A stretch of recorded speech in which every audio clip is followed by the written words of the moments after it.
Good morning. Today we're going to solve rational equations. So the first couple of steps may be a little different, and then it'll just boil down to solving a regular equation. So I just wrote some reminders underneath the title. So we're going to be solving rational equations.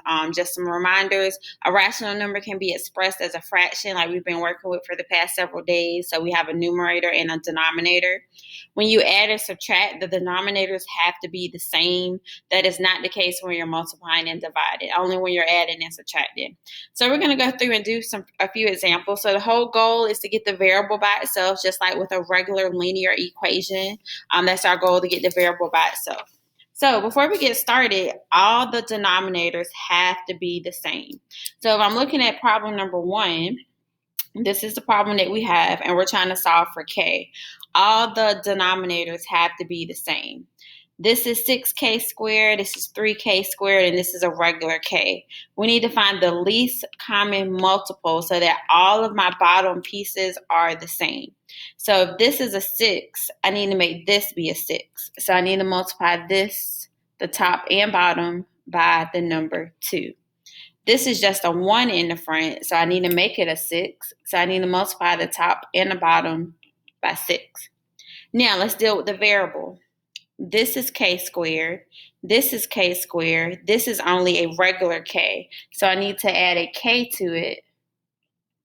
So I added a k to it so that when I go through and multiply, now all of our denominators are exactly the same. So when I go through and multiply, which I am in just a minute, all of my bottom parts of my fraction will be the same, which is what we're trying to get. So the first one, I'm just going to bring it down. We didn't do anything with it. So anytime in math you don't touch it, you just bring it on down. Equals 2 times 1 and 2 times 3k squared. That's going to give me 2 over 6k squared. This is a k. I'm going to multiply top and bottom here. That's going to give me 6k over 6k squared. So we went through and we found the least common multiple we did our numbers first. We figured that out, and then we did our variables so we can strategize like that. Now, once your denominators are all the same, you can cancel them out. So once everything in the bottom is the same, you're only dealing with the numerator. So all of this is going to cancel out once it's the same. Make sure it's the same. So now we have 1 equals 2 minus 6k. And from here, it's definitely very straightforward. From here, we just solve the equation. Subtract 2 from both sides. That's going to give me negative 1. Divide both sides by negative 6, and our final answer is 1 over 6 equals k. So that is our final answer for number 1. So let me go over here to the side and maybe write some little side notes for studying purposes. So all the denominators have to be the same. So all denominators, and I'm going to abbreviate, have to be the same. So that's the first thing we did. So we found the least common multiple. So let me put that in parentheses. We went through and found the least common multiple. After you do that, once all the denominators are the same, you can cancel them out. So once all the denominators, again, I'm abbreviating, once all the denominators are the same, they cancel. And the last little thing that we did, you just solve the equation like we normally would, where you do to one side, do to the other side, opposite operations. So solve the equation like normal. So these are like some tips, some strategies that help you out when you're solving these rational equations. So make sure the denominator is the same, and you do that by finding the least common multiple. Once you do that, all the denominators will cancel. Make sure they're all the same, whether it's 2 of them, 3 of them, 4 of them, make sure they're all the same before you cancel. And then last but not least, we're going to solve the equation like normal. All right, so let's take a look at number 2. So this is our problem here. So first thing we want to do is make sure all the denominators are the same. So looking at this problem, this one's x plus 2. This one's x minus 2. And this one has x plus 2 and x minus 2. So you want to make the little denominator, so to speak. So we want to make these two be this denominator. So try to make the little ones be the bigger one by multiplying. So if this has an x plus 2, this one has an x plus 2, this one needs an x plus 2. So we're going to multiply both the top and bottom by x plus 2. All right. This one has an x minus 2. This one has an x minus 2. This one does not. So I need to multiply both the top and bottom by x minus 2.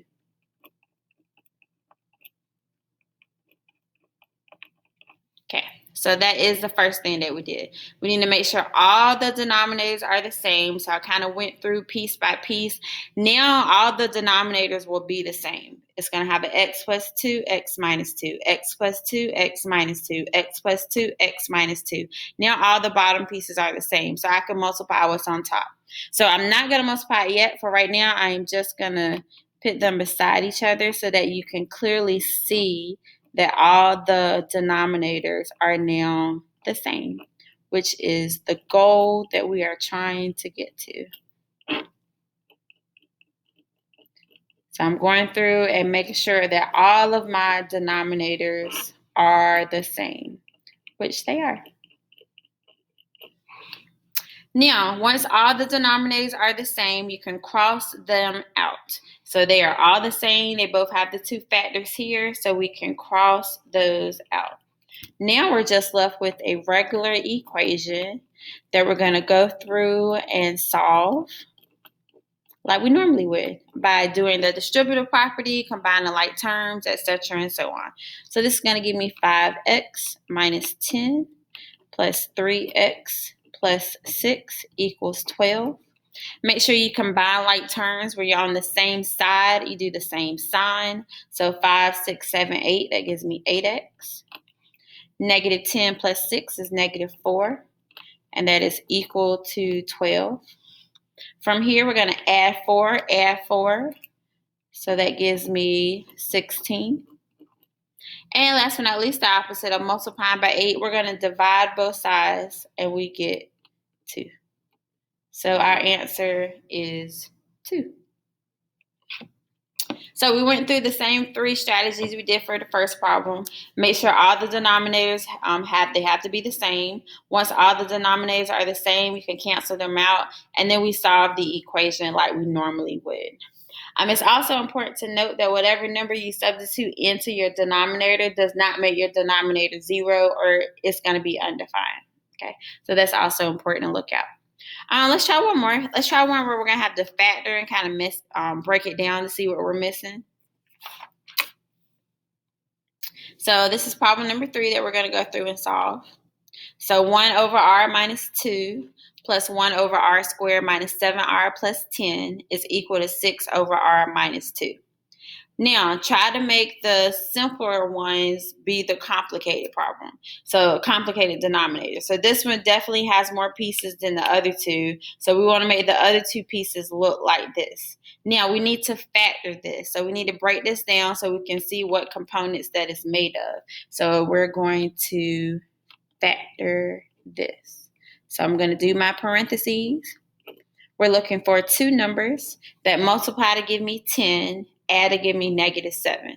Again, we're looking for 2 numbers that multiply to give us positive 10, add to give me negative 7.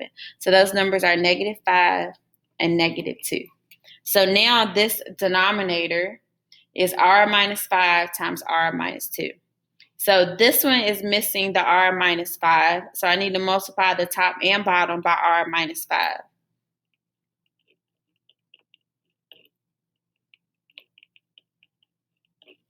This one over here is also missing the r minus 5 piece. It has that section, but it's missing the r minus 5. So I need to multiply the top and the bottom by r minus 5.